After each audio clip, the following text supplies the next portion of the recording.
Dominus, and today our topic is integrated play spaces. And today our guest is Goddexx Symphonee. How are you doing today, love? I am well, excited to be here. How you been? I'm gonna be good. You've been real good. Thank I you. want to let y'all know this is the first woman we have had on the show. Give her a round of applause. She is popping the cherry of the show. So she's definitely in here. So tell us a little about yourself. My name is Goddexx Symphonee, Baltimore born and bred all day, every day. You love Baltimore. That's where the niggas are at. There's some good niggas. I've had my share. I've been in the kink, leather, BDSM, fetish communities for there's 2 digits in the amount of years I've been here now. But I've done a lot of things, as I say on my FetLife page. I've done a lot of cool shit. I've done a lot of cringy shit, and I will still continue to do these things. Basically, I am a facilitator, a peer educator, party event host, pro-dom, call me. Also, I identify... Miss Electra in the house, baby. Yeah. I also identify as a deity, of course. I identify as a leather feline, head of household, and a sadomasochist. So you might have to explain to some of the gays what these are, because they are so integrated into gay culture. They may not know what some of those things are, especially a lioness. Oh no! See, I'm not a lioness. I'm a leather feline. Feline. What does that mean? So I'm a leather person through and through. I'm a leather femme through and through. I love leather. I love the leather community, for better or for worse. And I am dedicated to it. But I also identify as a feline. So like a lot of my primal nature is very feline in nature. It's not any specific feline. Although if I had to pick one, it would actually be hyenas, because hyenas are a part of the feline family. Oh, I didn't know that. And female hyenas have penises. They have pseudo penises. Yes, I have pseudo penises. I bet she has a lot too. Period. And hers is probably bigger than yours. Speaking of penises, I bought 3 of those today. I definitely did. Fort Troff is having a sale. Yes. Fort Troff, we love you. And do you peg? I mean, is water wet? I mean, the sale is going on. There's a shit ton of dicks on there right now. I love me a good dick, and they have some really good real feel. I'm not She new knows to Fort what Troff is. I just got a fuck They have machine the from best. Fort Troff. Oh, you got it at the gear show. I got it at the gear Yes. show. I've tried it out. It's great. I need y'all. I was the one who emailed y'all about the suction plate as a spare part. Please, you see my face. Oh, wow. I will demo it. So Fort Troff gave me a $150 gift card today for the demo that I did for them. I did a video for them, and they the guy who runs the Instagram page, he's like, I want to give you this because he loved the what do you call it, the toy review that I did for them. I have at least like 15 toys from Fort Troff that I bought in the last 3 weeks. I like that short span of time, 3 weeks. It's been a very short time. But I bought the pig snout from them, and then I did the review, and they loved it. And the guy's like, hey, let me send you a gift card. Girl, I was thinking like, $20, $30. He sent me a $150 gift card today. Come on, Fort Troff. And so they had a flash sale today, and I bought like 12 items. I did not. Daddy Baldwin is here, you guys, as well. Say hello. Hey. I did not get the frauding toy. I think I'm just gonna go ahead and buy it, because when I so they have this toy. Fort Troff has this toy wherein it is a suction cup, but it's like a handheld cup, and it has it's like a fleshlight, but it has 2 entries at the bottom. Yeah. So you can stick 2 dicks in it, and then you can fraught together. Yeah. I looked at that. I've gone all through that website. Oh my God! But you are so right. Their dicks are so real. They feel amazing. I love theirs, and I love Tantus. Tantus, like I've never most heard of of Tantus. I'll look them up. Tantus has some of the most fabulous penises I have ever bought in my entire life. Really? And they have a good range, lovely sizes, like everything from like, to like, gird your loins. Like they have such a range. Who's buying the I mean, hey, everybody has to start off somewhere. What is how big is So they have one, and it's actually a part of their bend over beginner kit a lot of times, and it's maybe about that long. Okay. So it's that long, but it's about that thin. So it's giving butt plug. Yeah, Okay. but it's really good to use if you're first getting into anal play, and also for folks who have to deal with like vaginal dilation and are still dilating their vagina. It's actually really good for that as well, to actually start smaller and then continue to work your way up. I have a random question because y'all, I'm a platinum gay, so I'm not taking pride in that. I'm just saying I am. I've never had sex with a woman. But do women do sounding? Yes. Really? Yes. Have you done that before? It is actually on my list of things to learn. If you have a urethra, it can be sounded. So, I mean, I'm thinking anatomy-wise, it's obviously there, but I just didn't know if like that's a big thing because I know for men, sounding is the prostate stimulation, right? Yeah. So I'm just like, for a woman, I don't understand. It's not the prostate, but you have to remember where the urethra is. It's very close to the clitoris, so it's essentially basically pushing against what would be like the entirety of the penile shaft for you guys. Oh, okay. So like it's that sensation. It's basically like a fun catheter. Yeah. You love a fire. Depends on who putting it in. I bought some. So I have a sounding kit, and then I sounded. I think a month ago. I loved it. I got about 5 inches in. I loved it. And today I bought some more sounding toys, but they're like 2-inch sounding toys. So you can literally stick the whole thing into the tip of your dick, and then you can jack off with it. The sounding ones. So you have the ones that have the plug at the top. Yes. But the ones I have are the long rods that are like this long. That's what I'm. So you have to like hold them. But I wanted to try the ones that I could just shove it in and just jack off and just go at it, and then you pull them out while you're about to nut. Yeah. Oh my God, I want that. You should get it. I want to use yours. They're $9. You want to try mine? Yes. They're $9. I'll definitely let you try mine. Okay. But the other thing was, what was I gonna say? I bought the sounding kit and random thing, right? So I thought like I've been taking the friend of Dorothy cum gummies. And they really work for helping you nut. And like lately I've been coming and I haven't been coming much. And I was just like, what's wrong with me? Like I'm drinking my water. My dumbass, right? So the last couple of times I've been nutting, I've been on my back. So I'm in bed and so like dick is sticking toward the sky. I have a PA in. I don't shoot anymore. Right? So I'm very much into olfactophilia and my husband surprised me this week with a 4-day jog. I was very happy. It smelled amazing, and he gave it to me.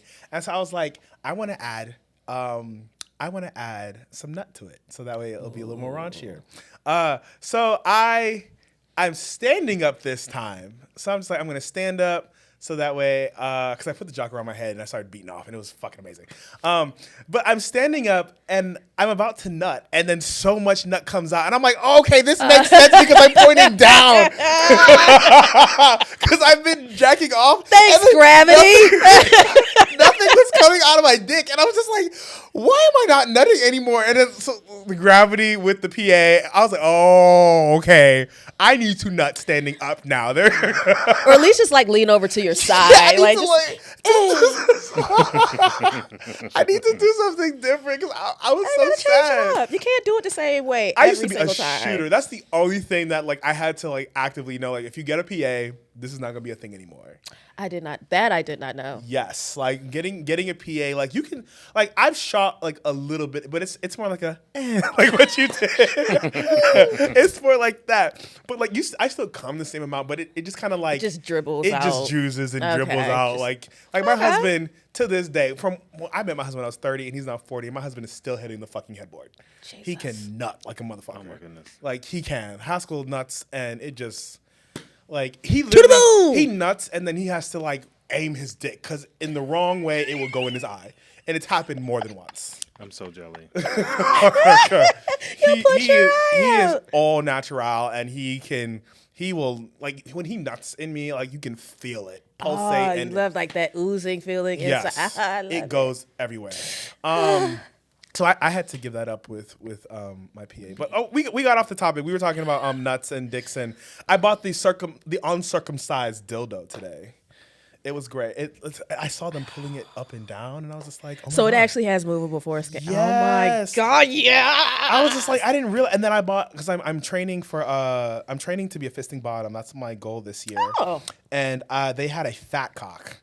and it's like 4 or 5 inches, but it's really fucking thick. So I bought one of those because it has a suction cup. Because I bought some anal plugs, and they're very like they're just thick, but you have to push them in. So I wanted the fat dick so I could like. You can, like, get I need used a to toy to put on my shower wall every day, so I can just back up on it and do my training. Yeah, right? I don't want to have to like go like oh, this is gonna sound so bad, but like I don't want to have to like not overly douche, but like if I'm in the shower, I'm in the shower, right? You know, rinse out a little bit, go in there, it's in the shower, wash off, clean. Because with a butt plug, like I gotta clean out.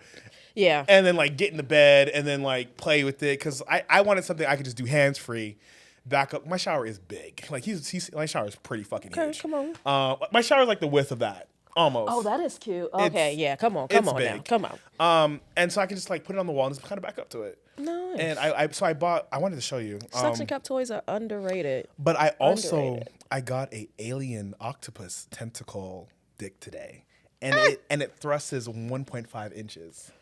So it has a suction cup and it does this. Come on, see. Like I know what I'm doing after this is done. I'm running right to Fort Trough.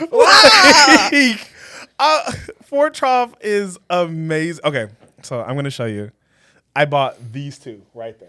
Yeah, because I was looking at that. But I wanted it for my machine. It's 25. That won't fit on the machine? It has to. I have to just make sure that you can take the suction cup part off of it because I don't have the suction plate, and they don't sell this part spare, which is warm. I'll send an email for you. I will because I've been talking to them. I will. But yeah, no, I love how you could just jack it off and the foreskin is just moving. I fucking love that. I love uncircumcised penises. They are unsung heroes. Yes, I do. I love all y'all Americans are just losing out if you don't try. I blame religion get you a for being turtleneck. Circumcised. You know, a lot of things look good in a turtleneck. We remember when The Rock was in that meme and he had that turtleneck on. Come on now, he was looking good and fit and juicy. We love a good turtleneck. This is the other one. You gotta get good for the winter. This is the thrusting dick I'm showing her. It's pretty. Like yes. I definitely want. Oh, and I also bought a toy today. It's an X cross. So it's basically like your hands are here, and then you bring your ankles here, and it X's, and you buy the cuffs, and you're like this. Oh, the so entire hog time. tie. Yeah, pretty much. And I bought that, but it's with the Fort Trough stuff. So I need to try all these things out. But yeah, that's definitely. So anyway, let's get into it. We love to talk about some hoe shit because we love normalizing people's sexuality. So tell us what you've been doing, who you've been fucking, who you've been sucking, any great sexual experiences lately. Educate the people on how to do it better, or if somebody did it bad. I mean, or if you just want to dog somebody the fuck out if they didn't do a good job. I'm not going to dog out who I would dog out just because they're still on my roster, which I am rebuilding right now. That's one of the things. Yeah. Hey, Jen Sullivan. I am polyamorous. I'm relationship anarchy. So I try to keep a roster. So I have one in a possible. I got a comment that I see every now and then. Not having as much sex as I want, as a virile young lady. I'm not having as much sex as I want because I want it every day. But You're busy. I don't think I can have sex every day. I can. I want to. I don't have the time for it. Oh, I can. I will make time. Who needs to eat? I will make time. Tops. Tops need to eat. I need to eat. Who said I don't top? But tops need to eat. You need energy if you're going to fuck all day. I'll eat afterwards. Just slide the food in my mouth when I'm done. I'll eat afterwards. I had this story I posted. Talk about I live my life on Instagram. I have this story that I posted on Instagram today, and it was my nightstand, and it was literally Fort Trough poppers, lube, cock and ball pump, and then it was a protein bar. And I keep a protein bar by my bed. So, like, one of the best experiences I had was with the guy that's a comment of mine, and this is real whole shit. So, one of the ways that me and my family had started bonding, is like the other non-binary, I'm non-binary myself, my daughter, and my auntie cousin. Mm-hmm. We all started fucking. Auntie cousin, ooh, that's yeah, cool. That's my auntie because we feel like aunts and cousins at the same time. Okay. We started. We were all fucking the same guy, and like we would do it together. Okay. So this is a threesome. Technically a foursome, but it's basically like a reverse gangbang because we're all fucking him. So it's a train. Pretty much, he left it. Okay. But so like one time we're going at it and we're going at it, and like we stop in the middle for a smoke break and to take a break. You know, you just not beautiful dick.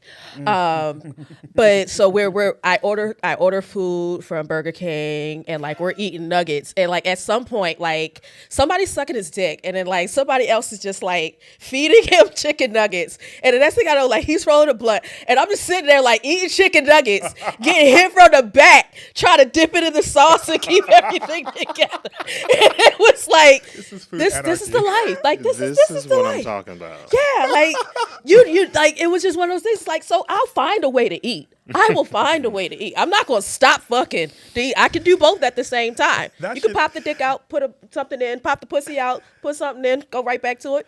That's gonna be my new headline on Scruff. I like dick and chicken nuggets and prepping at the same time. Yes, like it was so beautiful because it's just all these beautiful bodies just going at it, and it's just like no. Oh Lord, chicken nuggets and dick. Yeah. I mean, she likes her meat. It is what it is. It's like Arby's, baby. It's like Arby's. Did I talk about the cruise? I don't think so. We haven't had a podcast since we came back from the cruise, had we? I don't think so. Oh, baby, I did some hoe shit on the motherfucking cruise, baby. We love hoe shit. Ooh, child. Okay, so what happened was, so you know, usually, so we went out to a cruise in with this organization to go down there, but we had to fly down to Fort Lauderdale. Mm-hmm. And the last couple cruises that we went on, my husband was just like, I just want to, he's like, my husband is now stepping into his bear era. He has not yet stepped into, he understands he looks like a daddy. He's not a daddy to me. He could be a daddy to somebody else. But he is very much stepping into his bear era. Like he's got the beard, he's got the belly. Come on, you know, and he's finally accepted this is what I look like, and I'm gonna get and he's been getting clout off of me because definitely at MAL. Some people saw him at MAL. They're like, "Oh, you're Dominus's husband," and then he got fucked up. So he's like, "I like you. We B." like an assist. We like an assist. I said, if it helps you, I'm happy with it. But he was like, "This cruise, I'm gonna be a whore." He's like, I'm not gonna, he's like, I'm gonna be, girl, we landed in Fort Lauderdale within an hour and 45 minutes. We was an ass, okay? Yes. We landed and my husband is like, sniffies. Gets on sniffies and this guy came over. I did not know it was possible to get rug burn on your dick. Mm-hmm. I did not know this. I mean, if it has skin, it stands to reason. He had so much fucking hair in his asshole. Fucking him, it felt like my dick was like the friction, like in it or just around the rim? Like around the hair of his hair was long. So and it went in, went in. So every like pull out, it was like rug, it was like hair friction, hair friction. It was a lot, and so. After that, we fucking shut up. Oh, shout out to Platinum. You got some Royal Honey has a Platinum honey now. Ooh. I took it. So I walked to the store, take the honey. I walk literally 2 blocks back to the hotel. Ready to go. I have not had an erection like that since I was like maybe in my teenage years. Write that down. It doesn't work for everybody because I told 2 guys about it after we finished fucking the guy, and they went and got it and didn't work for them. But it worked for me. But it was amazing. I think my husband fucked 10 people that week. Oh, come on. I'm proud of you. I remember like he'd be like, don't go back to the room. I'm fucking. Like, oh my God. I remember one day like he fucked somebody and he literally said this to me. He's like, I'm fucking people so you can have something to talk about on your podcast. I was like, and here we are. He was right. Talk about manifestation. Okay. He's like, I'm going to help you talk about shit, so I'll just be a whore because you can't be right now. So I got to play with some people on the cruise. It was really fun. I met this really hot bear on the cruise. So my friend fucks him the first day. Mm-hmm. And then he's like, bitch, you gotta fuck him. Shout out to Gary. He's like, bitch, that motherfucking ass was so motherfucking good. So I was like, bet. So he texted me and I go, and apparently, I'm a great top. And I'm not saying that to take my own horn. Like everyone I fucked recently has said this to me. I'm just like, okay, cool. If you think so, I love it for you. So I fucked with him. He was definitely my type. Everybody on the cruise was was either slim or fit. He was a bear. I fuck shot that man. It was great. It was amazing. And I remember after I fucked him, he texted me the next day. He's like, "You're fucking sensational. When are you coming back?" Oh my gosh. Yes, we love it. We love it. That was good. And then I had a threesome with this couple. I had a fully versed threesome. Those do not have you had one of those? No. Everybody fucked everybody. I've never had it. That was like, I think that was a first for me. Like, his husband fucked his husband, the husband fucked him, and they both fucked me, and I both fucked them.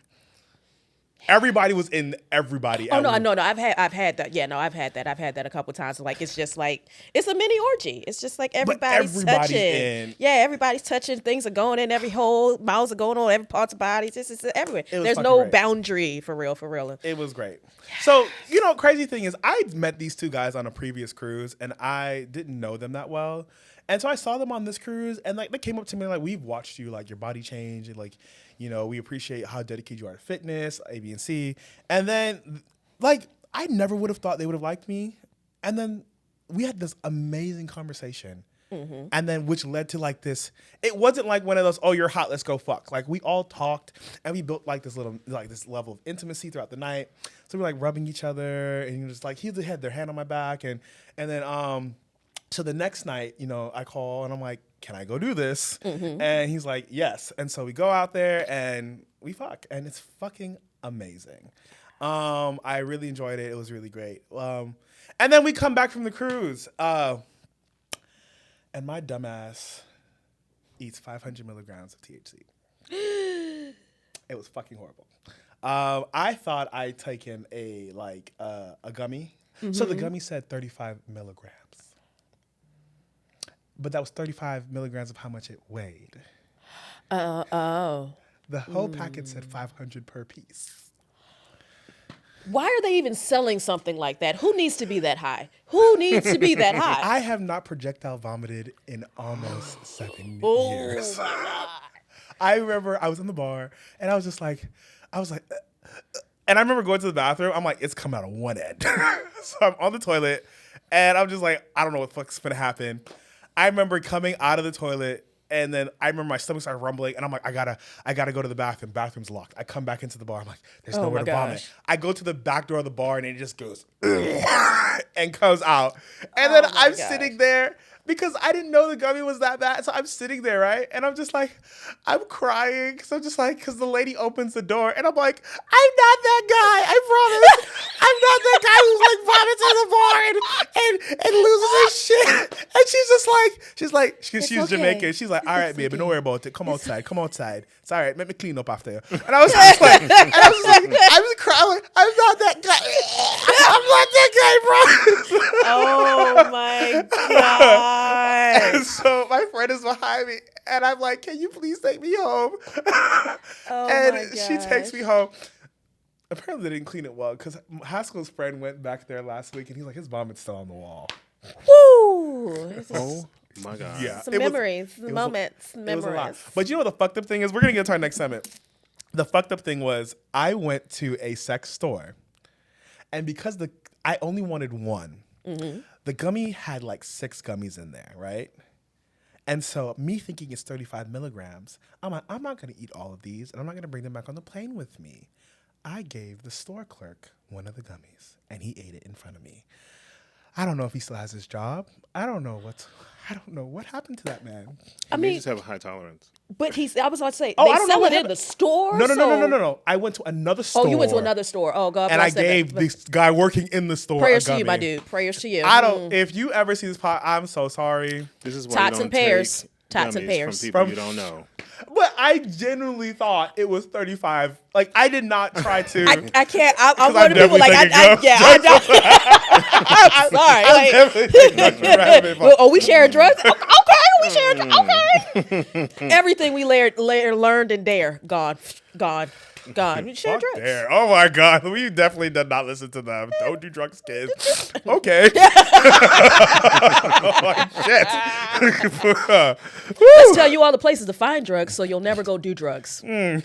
All right, so we are going to get into this. We got 7 minutes to talk about this. So this is gay unpopular opinions. Let's debate. This can be fun, messy, or a little bit deep or thought provoking. But we have some topics beliefs, and we're going to debate whether we think they're valid or not. I will start with the first one, and this is going to be being DL is sometimes about safety, not shame. What do you think? There is no debate there for me. Really? Yeah, no. There are some people where it very clearly is about shame, but there are also people who are in a place, in a space in their life, we see and we hear about it all the time, where you don't necessarily, is it the best choice? No. Is it an understandable choice in some moments? Yes, because folks don't want to lose their families. They don't want to lose their jobs, and people can still lose their jobs behind this, depending on where you work. So, I think you should be DL. If you have any option, don't do it. Live out, live proud. The only time I'm DL is if it's like role play.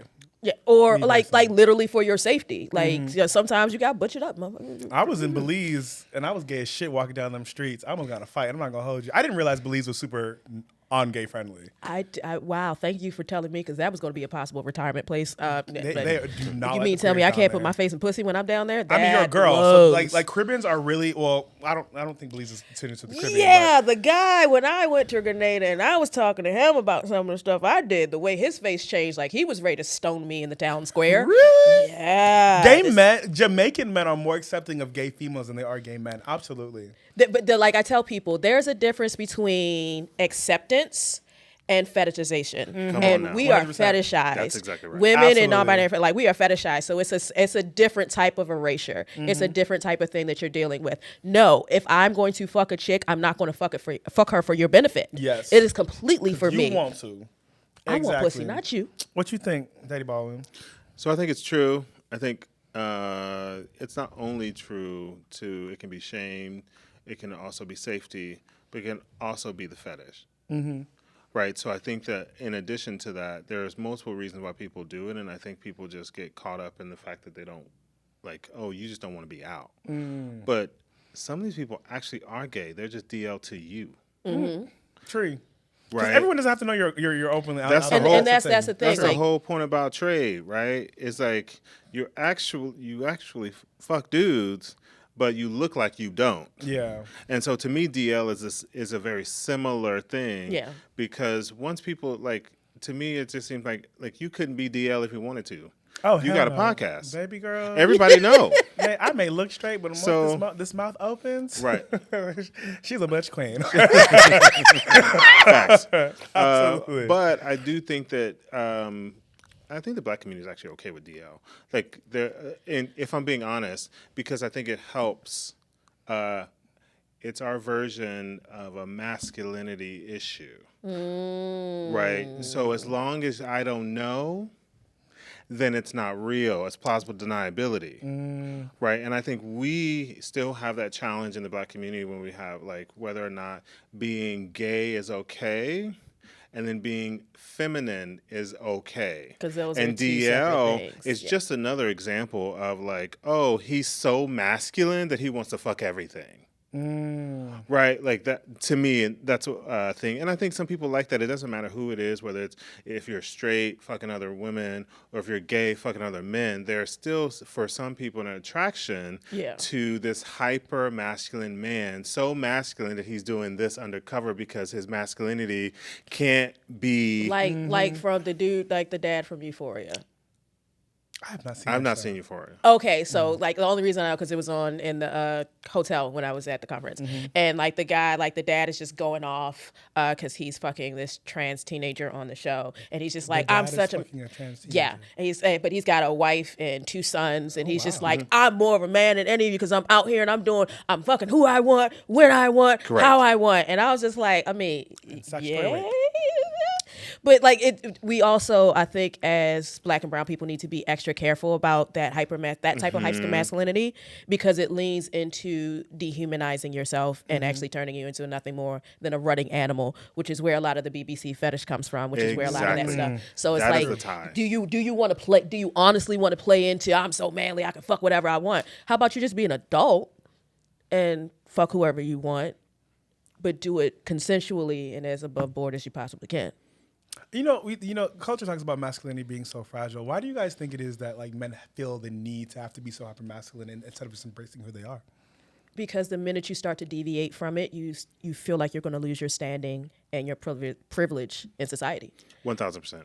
Like it's another brand of safety in the mind. Like if we see it constantly all the time when we see feminine men, whether they are gay or straight, any type of femininity. Oh, you're less trustworthy. I don't necessarily trust you to lead. And it's just the minute you start to move away from that hyper masculine ideal is the minute you start to divest from that power, and people do not want to divest from power.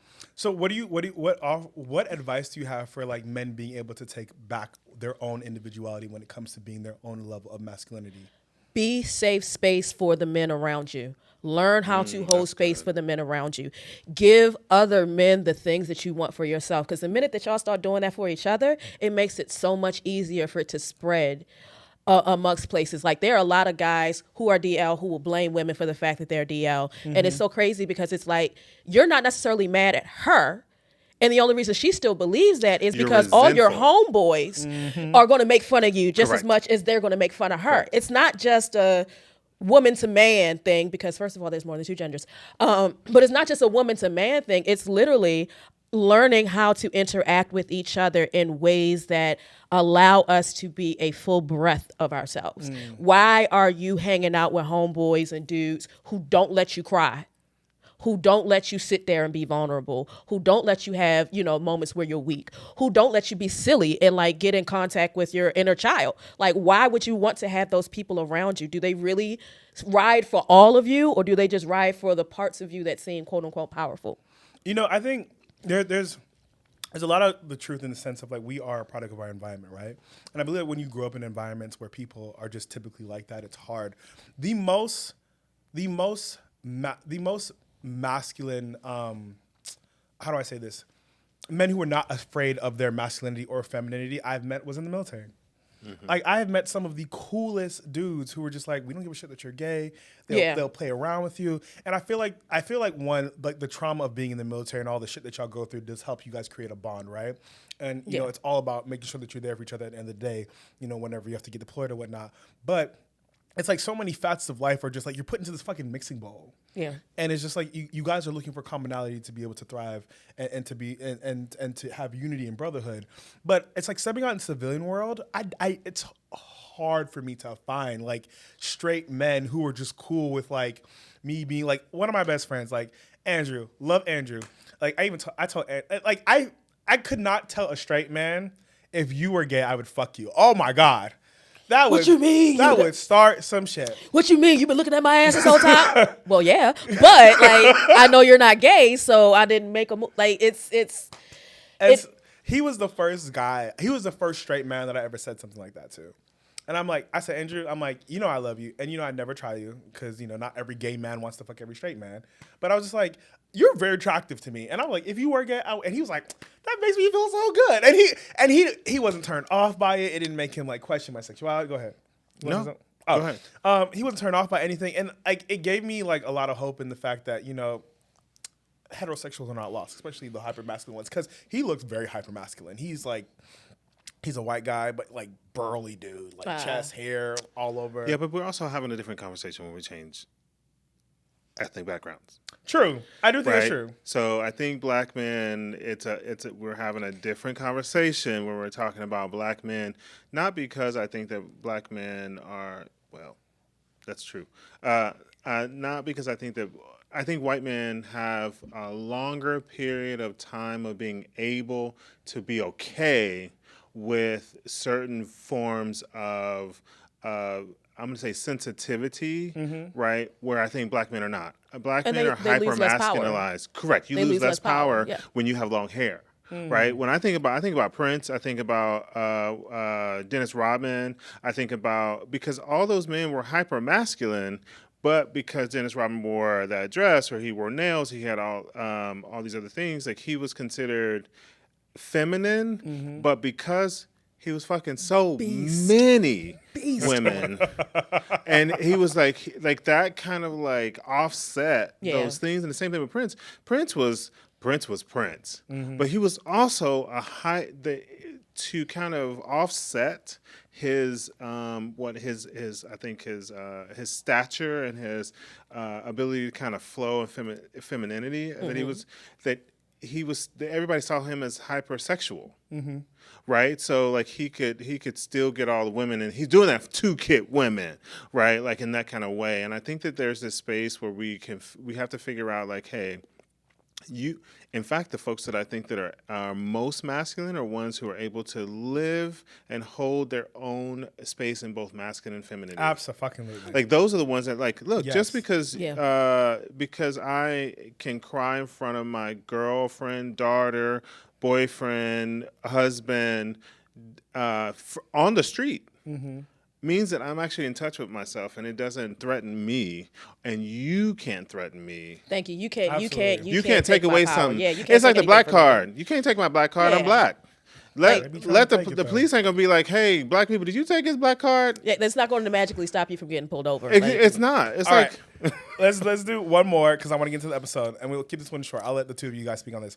Mass for mass culture is internalized homophobia. Yes. That was too quick. yes. Yeah. I agree. Why do you think that though? It is because, again, it is that search for the hypermasculinity, is that search for what we are taught is powerful.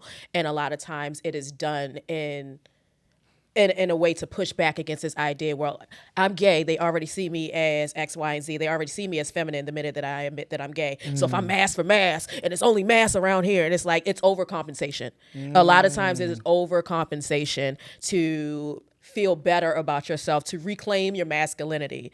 I'm so masked, I only fuck other masks. Okay.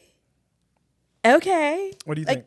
I want to hear your point of view. I agree, and it's another version. It's a gay version of anti-feminism.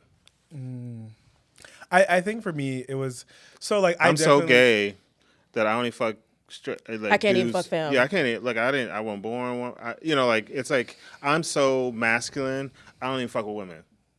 Yeah, So or nothing close to think, it. And nothing close to I'm it. being devil's advocate right now. Don't agree with this. I agree with the statement. Do you think that there are men that are only attracted to other masculine features? Yeah. Yes. And do you think that makes them mass for mass? No. Okay, so what is the difference? Because I want people to understand the difference between this. That's why I'm asking the question. I think there is a difference between a preference and shooting yourself in the foot. Mass men who actually like other mass men and who tend to gravitate towards them. If that's your type, then that's your type. But if you're like, I am attracted to this femme, but oh God, I can't do femmes because I'm mass for mass. But you shoot yourself in the foot. That could be the best pussy you ever go ahead and fuck in your life, and your ass is just gone. Like Big facts. nothing. I think for me, And like, masculinity can be a moment. Like that's what top, bottom.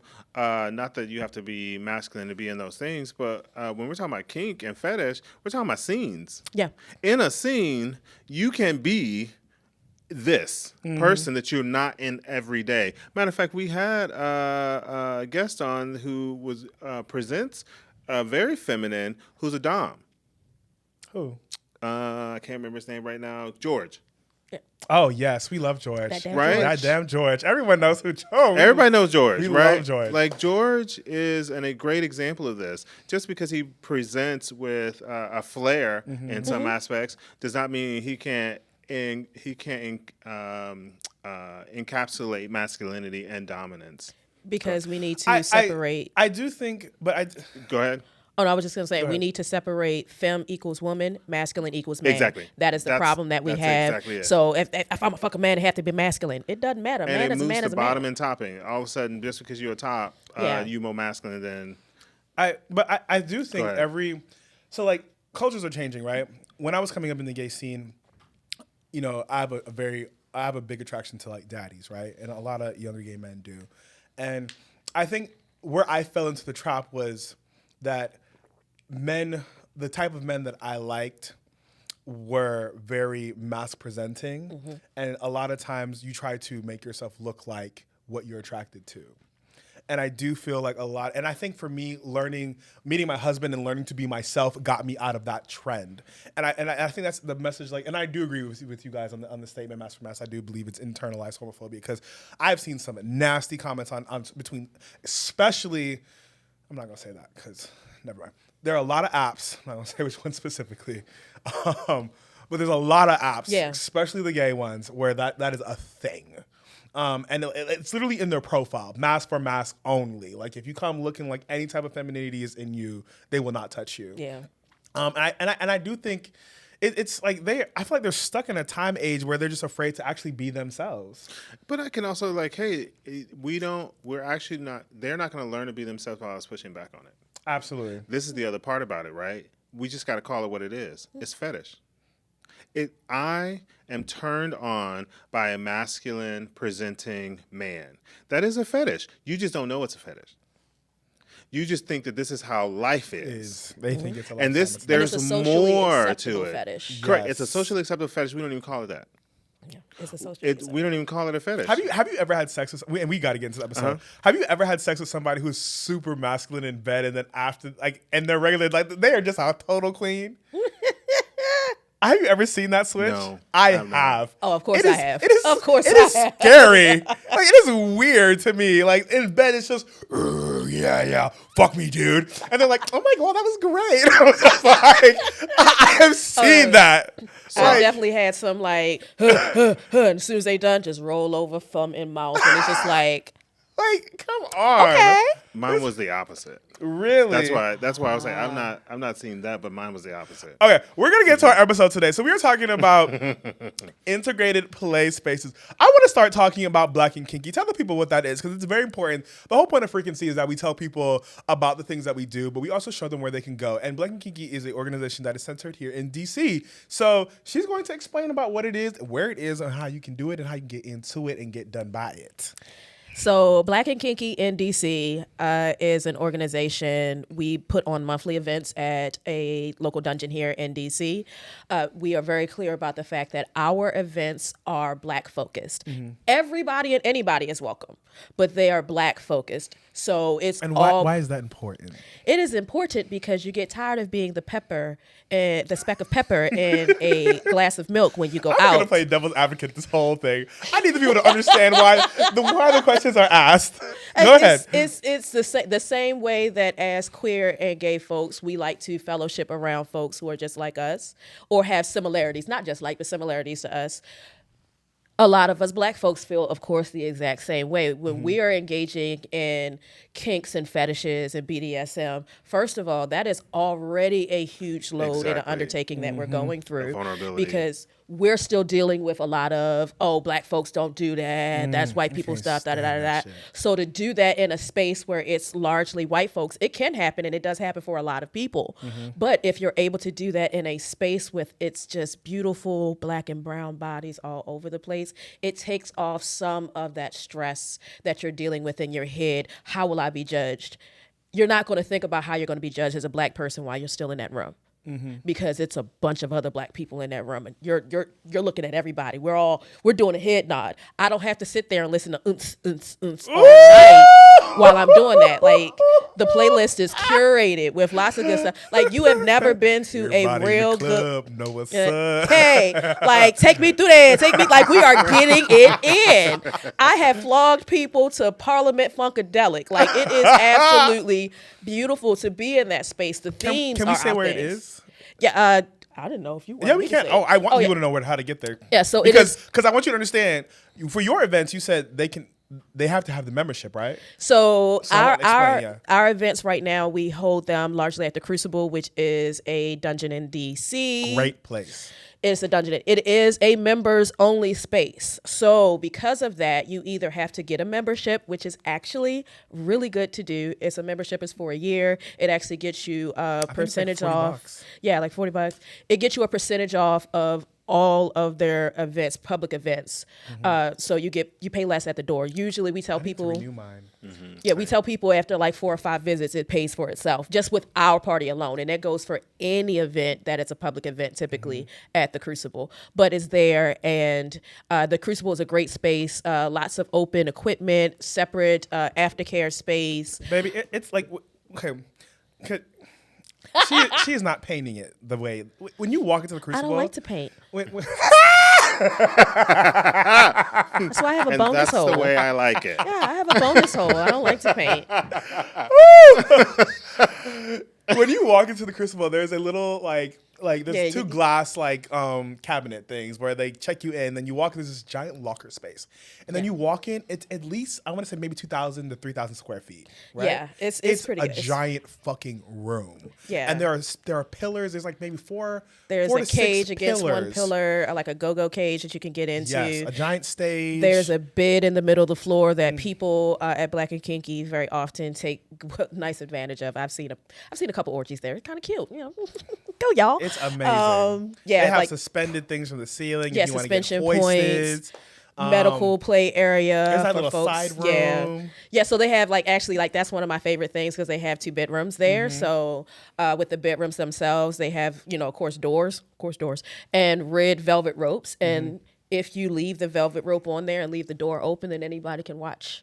If you move that velvet rope so that the door is open and the velvet rope is open, that's signaling to people, hey, come be on an in. exhibitionist or Of course, voyeurist. ask. Consent is mandatory. Ask before you touch. But come on in and oogle. You like it. It's a great place, and they also have. If you don't even go to you should be going to Black Kinky events, but if that's not where you want to start, they do Dungeon have 101. Dungeon 101 Yes. classes if you're new to BDSM as well. And not just Dungeon 101, Black Rose puts on, which is a BDSM education organization, they put on classes every Tuesday at there. And you do not need to be a member to go to the Black Rose classes and the Dungeon 101. You do not need to be a member because the thing is, if you're a member, you can bring a guest. You can bring uno.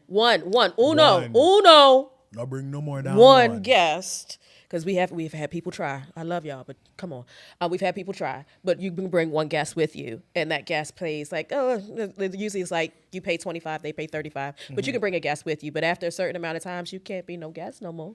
You better get a membership. Get your membership, but you're able to go in and see the space and get the feel, and you might as well come to a Black and Kinky night because should. the music's You gonna be definitely on and popping. The themes are great. The people are gorgeous.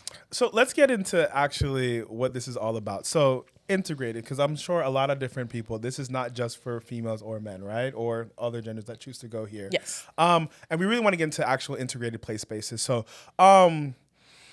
what does integrated actually mean when it comes to multiple genders and being in the same space? Like, how do you paint that picture and helping normalize what that feels like?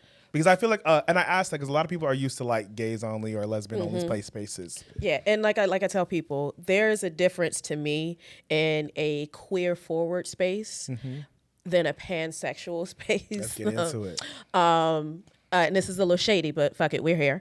A lot of times when you're in quote unquote pansexual spaces, it is literally, here's a guy playing with a bunch of, or a masculine presenting person playing with a bunch of femme bottoms, a couple femme bottoms playing with each other, and that's about it.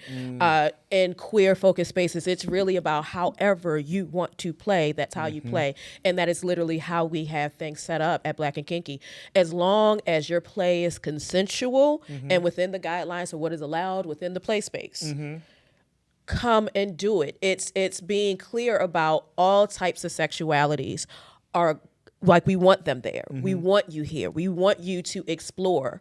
We want you to really get into everything because you'll never know what inspires you about how other people play until you actually watch other people play. And if you're only in as a gay man in leather gay men spaces, baby, you are missing some good shit. Stuff you have never even thought of. I want to speak of that. I remember the first time I saw, so I was 28 because I'm 30 now. I was 28 when I first saw a woman get fucked. I had never seen it before. And I was at in person or on video? In person. Okay. Platinum gay.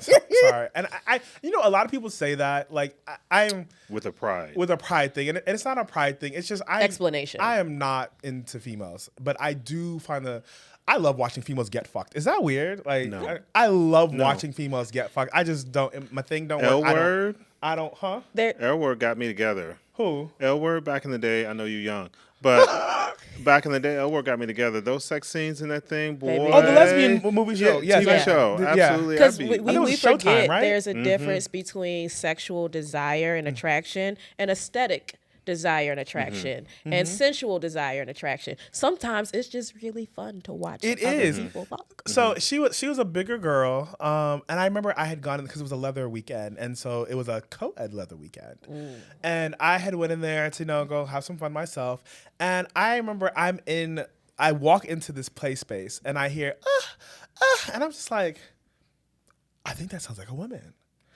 and I was just like, there's women in because this is an all gay resort, it's a male resort. So I'm like, okay, maybe there are actually females in here.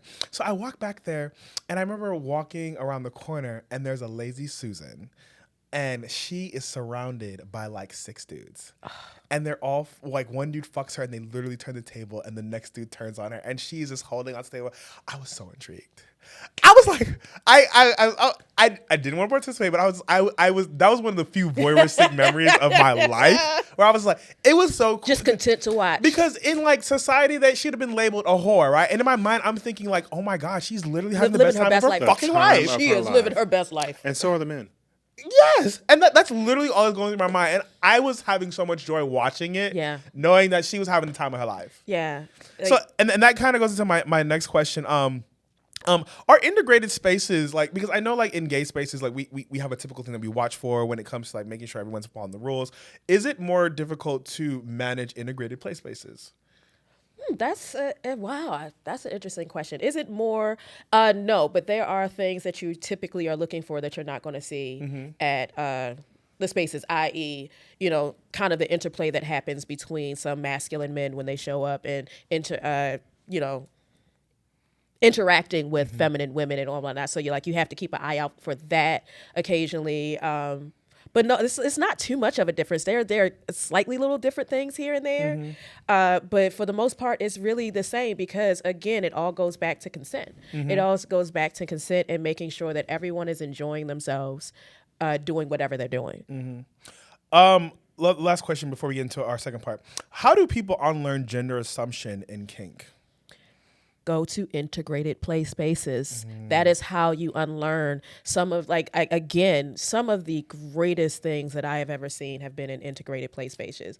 I will continue to sing the praises of Weekend Reunion and what Goddexx Tea and Coffee were able to do for Black and brown folks with that forever. And it was truly a queer space. It was truly, it could have stood for some more gay men to come in and do some gay shit, but there was still so much going on. There was still so much happening, and you get to see all different types of play. You really get to see from the most silly and just ridiculous to, oh my God, that is hardcore. How did they get their whole arm up there? It's that type of shit. Like, you're going to see. So when you open up the space to more identities, you're opening up to more brains and more minds to be more creative and imaginative. And why not? Why don't you want that in your kink? Because all of this is literally about taking what's in your head and finding a way to make it real. Bring your fantasies to life. Yes. One of the things that I have never seen that I really want to watch, I want to watch a female peg a dude. We can set that up very you're easily. talking about in person. In person. Oh no, I can set that up very easily. That's not a problem. I just want to watch a female assert dominance over a male and just watch it, because I hate how sometimes females get portrayed in like porn scenes, and I know like females have definitely taken their yes, like I don't like that. Like I the first time I experienced that's because you're attracted to masculinity. True. Not 100%. As a negative. Yes. But the first time I saw a dominant bottom was last year. I had never seen one. It was a guy I fucked, and I was fucking him, and I'm more submissive when it comes to being sexual. But as I was fucking him, he dominated the fuck out of me. Yeah. And I'm fucking him, and I was just like, I've been very interested. Did you see Hunter Wives? Hunter Wives? Yes. There's a show on Netflix called Hunter Wives. Season 8. It's one season. Episode 8. Okay. About like 5 to 6 minutes in, there's this very masculine like sheriff, big dude, beard, burly chest, and his wife's this little dainty little like fit bodied, suburban mom, and it's them in bed, and she is fucking the shit out of him. Yes. they're sideways laying down by each other, and he is there like having the time when he's like, oh fuck baby, and she is there gripping him, and she's just fucking the shit out of her husband, and she pulls this giant like 10-inch dildo out of him and is pink jealous, and I was like, I would have loved to seen that in person. Like I think one have you ever heard of Horrible Decisions? Of course. I love Mandy and Weezy. And I like hearing their stories over the years of like how they have just like dominated, you know, like the pegging scene. Well, I don't think Weezy pegs. It's Weezy pegs. Mandy doesn't do the pegging. But regardless, I just love how they've just taken back what they want to do. I want to see that in person one day. Like I love that there's so much diversity, because you have lover boy peggers who just are going to like slow stroke every ounce of like come out your prostate. Like we're gonna go for that. And then you have those of us who put our twerking skills to good use when we're fucking. Like, because I mean everybody, when you're topping, you're twerking. So like I put my skills to good use, and it's so. Do you like a twerking bottom, Daddy Bowen? No. I do not either. I want you to be quiet, be still. Let me do the fucking work. No. I'm not talking about the bottom twerk as a top. Oh no. No, I'm talking about as a top. Yeah. All of my twerking skills get put into how I lay pipe. Oh yeah, absolutely. Like it's all of that motion, all of that motion being loose in the hips. That's how you. 100%. I do agree with you. And when it comes to fucking the bottom, I don't want you doing too much. Like you gotta, it's good to grab a throat and watch the nails just on the throat, and just gotta put the head right here, and every now and then it's like, yeah. Okay, so we want to talk different perspectives in the same spaces. So we're gonna talk about it from Black men. Do you think Black men feel comfortable in gender kink environments? Depends on the gender. Are you talking about gendered or non-gendered environments? Both, like integrated spaces for Black men, because I want to break this down for the different type of people that are coming there. For Black men, I think a lot of times also it depends on your sexuality, because there are a lot of Black men who do not feel comfortable being gay Black men in spaces with other Black men who are not gay. Very because true. they are Very so true. worried. He let him speak on this. You better say that. Him and I have talked about this plenty of times. It's part of the reason why we do what we do at Black and Kinky. It's part of the reason why I continue to do the outreach. I mean, I'm not the best person. My dick is detachable, but I continue to try and talk and have anywhere these. She goes. Backpack. But like I have these conversations because so much of my life is filled with gay and queer men, and it hurts me to see them not feel safe coming to some of the places that I go to, because I know what that feels like, to not feel safe, to be your fullest self, to not feel safe in expressing, even if, and that's the thing, for a lot of them, it's not even about them expressing their sexuality to the other people in the room. Like if I just want to stand there and beat my dick as a gay man and you know that I'm gay, I don't want you to feel like I'm doing it because I'm trying to fuck you and I got to beat your ass. Like it should never be that. It should never be that. But a lot of times, especially as Black gay men, they're trying to hold on so hard to the little bit of power that they feel like they have. It's just like, I can't go into this space and really breathe that sigh of relief and let go. So I would say I've seen it and I've heard it directly from Black gay men. They do not necessarily feel comfortable going into spaces that are men's spaces, let alone and you believe not that, gay men's spaces. You believe that Black and Kinky definitely provides a space for them to do so. Yes, we have folks coming in on a consistent basis. There's actually part of our board, most of us are queer or queer identified. So we are constantly putting in that work and that effort. We consistently tell folks, if you see anything, if anybody makes you feel uncomfortable in a way that like you feel is shaming you, tell us. Tell me. Tell me. I ain't got nothing better to do than cuss a motherfucker out at the end of the night. Like I will happily escort you out. All 5'2" of me will escort you the fuck out. Yeah. Like, because this space is for us. And by us, I mean all of us. Yes. My pro-Blackness and how we celebrate Blackness in that space is not only inclusive of heterosexual or heteronormative Blackness. So that's one of the things that actually I felt there. So the first time I went, I was like, at first I was amazed to see. I had never seen so many Black people performing kink or fetish in all its different ways. I was amazed. I was taken aback. And then there's a thing that happened that I was like, I felt the thing that me as a Black gay boy felt with Black men came up. Meaning that like when I was young, what was the thing? It was always like, don't be this, don't do this. I'm gonna beat it out of you, and it's a safety thing that came up, and I felt uncomfortable being or expressing my experiencing gay there. Like I felt more like I had to. I'm not gonna say code switch, but I felt like I had to be more masculine, right? The second time I went with my lesbian friend because I told her about it. She said, "Where the fuck is this?" And I said, "You would have because it's not. There are a lot of queer women there." Yeah. More than anything else, there's a lot of queer women there. That's not true. I won't say more than anything else. But I was like, she should come. She should see it. She met a dom there that she talked to. Right. It was great. Also, kind of with her there, I was like, oh, I'm gonna do this. It felt a little bit like I had a queer space that I could like maybe venture out and do a little something, right? So then I got up the nerve to ask this guy who's flogging he was just the only person I saw that's flogging. He was cute, but there were two people cute, but he was the first person flogging that had some time. And so I went up to ask him. I said, hey, do you mind flogging me? And he was like, hey, I don't touch. And I said, sure, I didn't ask you to touch me. And he said, sure. He said, let me ask my wife. And he asked his wife. She said, cool. And so he flogged me, and it was great, right? I got the thing that I needed, and then I watched. And this is something again. I watched a guy who he was in his underwear, and he had a whole kit. Tall, skinny guy. I think he's bald. He has a beard. Sexy. There was a girl who came in. There's a girl who came in a wheelchair, and You know who that is? I think so. And I was just like, oh, that's cool, right? Because and everybody can come. And then she asked this guy to flog her breast or something like that, right?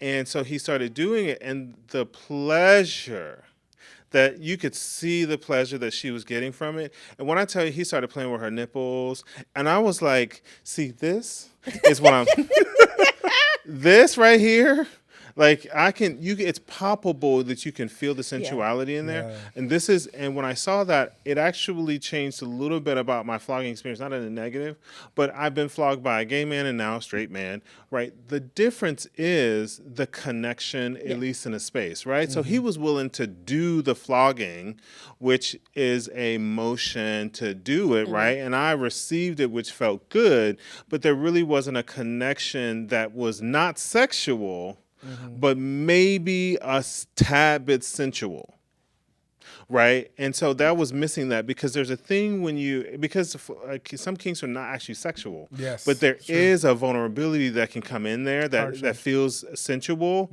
that I think some people are scared to get attached to. Yeah. I've never wanted to fuck a person who flogged me. That's not what I'm there for. Yeah. I'm there to feel that connection based off the flogging. That doesn't mean everybody don't want to do that. But I think I wanted that connection, and I realized like, oh, I need to find someone who's willing to go there with me, to connect with me. Yeah, because we talk about it a lot, and this is controversial, but it's something that I say very specifically. There's a difference between those who come at this from a very community and connections based space, and there are those who come at it from a very romantic and sexual space.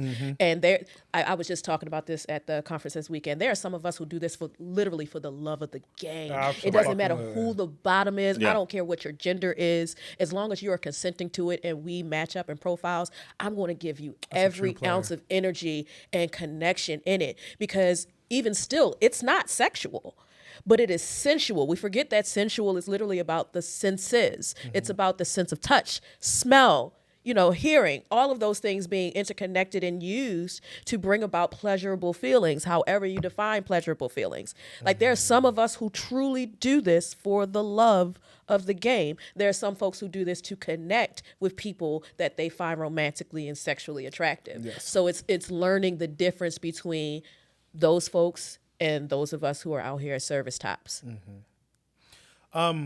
We are going to rapid question these last few because I want to get these last couple questions because they are important. So I want to ask these are a couple hard questions. Well, not really, but I want to address the elephant in the room sometimes. Do you think that integrated spaces are hard? I lost my place. Do heterosexual dynamics sometimes dominate in these spaces? They can, yes. And not just heterosexual, but heteronormative. So a lot of times you may be dealing with, like I said, you're talking about the lesbians in a space, you're dealing with a masked lesbian topping a femme bottom, and it's just like, switch it up, do something different. Yeah. There's always going to be that opportunity for that to happen in those spaces. It is up to us as organizers to ensure that, hey, if you're not playing, please know that just because this is what you see here does not mean that this is the only thing that is here. I'm not going to stop anybody from doing heteronormative play. I can't do that. That is unfair, completely unfair. But what I can do is go over to the queer folks and be like, hey, you know, you can do this too, and I bet you probably could do it better. Absolutely. Other one. Do you think gay male energy spaces sometimes feel diluted? Diluted as in the same. Oh, like undiluted. Oh yeah, no, it's. I find a lot of gay male play spaces boring. Answer the question. Answer the question. Because the point is, yes, when you eat peanut butter and jelly sandwiches all the time, sometimes it's you the want to have same a thing. BLT. It's about getting to the nut, getting to the nut, getting to the nut. Oh, ram, getting to the nut. Boo, tomato. Do some different shit. Like I like your answer because the reason why I asked that question because it is true. Like, what I notice is like a lot of a lot of gay men. Because the next question is about a black person, black men. A lot of gay spaces, it's like dark rooms are popular because no one has to actually connect, right? Yeah. You get to go in there and just fuck, do what you want. And I feel like spaces like Black and Kinky require you to have a little bit more being more in depth into sexuality and understanding what you want, what you desire. Yeah. I personally prefer open play spaces with lights. Okay. It will never be completely dark in a Black and Kinky space because you got people doing needle play. Yeah, it's not safe. You got people doing needle play. You have people doing fire play. On top of the fact that we need additional light sometimes to see where blood is rushing to the skin. Correct. Exactly. If you don't know to feel. Because it's not only about sex. A dark room is dealing with fucking sex only. Exactly. So you can fill a hole. Yeah. But when you're talking about flogging, needle play, rope play, it's not just about sex. And the goal for this, you guys, is to get you to go to these spaces, right? Dark rooms are not everything. I think Black and Kinky is a great place. I look forward to your next event. I think you canceled the last one that you had. No, so there was a bit of an issue at the Crucible, the building itself, but it's taken care of. Okay. So everything is back on. We are actually, March 20th is going to be our next event. This probably won't get promoted before March 20th, but we will list. Okay. Yeah, no, so if you go to our website, if you go to our Instagram, we actually have our entire year planned out. So all of our events for the year at the Crucible are planned out. Like, we do something just about every month this year because we want to make sure that we're consistently building that space for folks to come to. Absolutely. Last question on this part before we get into the last part. What happens when someone is fetishized? What happens when someone fetishizes blackness inside black spaces for you guys? How do you guys handle this? We have actually had some instances of that happening because, again, it is an open space, so anyone can come. We've had people who are not black. Like I said, it's Black and Kinky, but it's open to all. We've had white people come. We've had other people of color come. And there have been times where, like, you know, white dudes just walking around, just standing over somebody while they're playing and just, it was just like, hey, take that shit out of here. Mm-hmm. Like, and we've had people come in, it's like, oh, I just want to see black people fucking. Okay, that's the wrong energy to bring into this space. Mm-hmm. I personally take a stance against like the hyper fetishization that happens with Black and brown folks. Like, that's just not something we want in that space. We don't want unfair, unjust, and unasked for fetishization. Because there are some people who want to be fetishized. Great, go. You be called chocolate all day. That's on you. Great, you have that. I'm good. Don't do that. But in this space, it is literally about centering ourselves in a way that allows us to be free, and that fetishization does not allow for that. So it's a very hard. Hey, if someone is making you feel uncomfortable because they're treating you like a exhibit at a zoo, come and tell us immediately, and we will deal with it accordingly.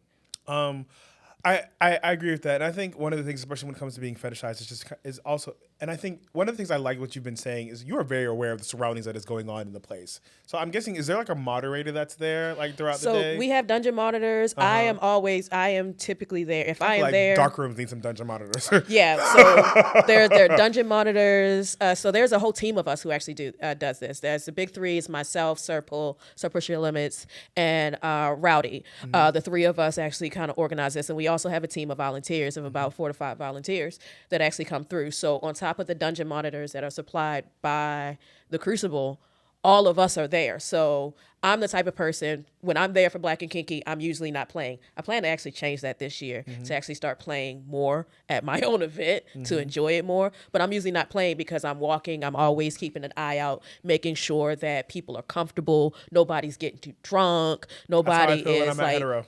yeah. I usually don't play because I'm watching everybody. Yeah, like I personally, But like it's good that you guys have multiple people that are there, so you can take time off to do yeah, that. like we have an entire welcome desk at the front. So when you come in, you get to slap on your cute little name tag, and like we take you on a dungeon tour. So if it's your first time ever even going into the Crucible, we will walk you around there and actually explain where everything is and go over the rules one more time for how Black and Kinky operates.